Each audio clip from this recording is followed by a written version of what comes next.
What's up guys? Welcome again to another episode of Door Gym. So magle-leg day at tatakbo nga tayo for today. Let's go!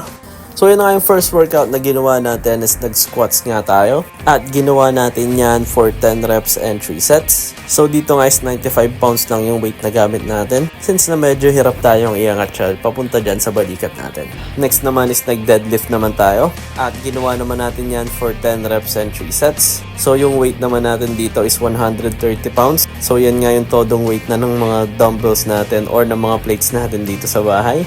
Next naman is nag-calves raise din tayo. At ginawa naman natin yan for 16 reps and 3 sets. So dito nga para mas magawa ko siya ng maayos. So para mas maramdaman ko siya sa calves ko, naglagay ako ng plank dyan or ng wood dyan para mas ma-elevate pa siya. And yung weight pa rin dito is max pa rin natin. Next naman is nag-TRX split squat naman tayo. So ginawa ko naman to for 10 reps and 3 sets for each leg. So dito guys wala tayong weight dahil nga nagte-training din tayo para sa balance din muna natin. At para mas maging komportable tayo sa workout na to. Next workout naman is nag-lunges naman tayo. At ginawa naman natin to for 10 reps and 3 sets. So dito nga nag-add lang tayo ng dalawang 20 pounds na dumbbell. At syempre sinamahan pa rin natin ng mga core workouts yan. So yan nga yung una, nag-cable crunches nga tayo. At ginawa natin yan for 20 reps and 3 sets. So yung weight nga lang na ginamit natin dito is 50 pounds lang yan all in all.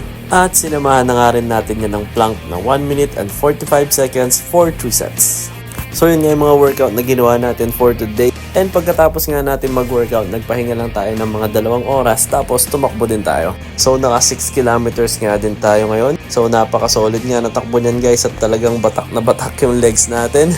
Follow for more. Bye-bye!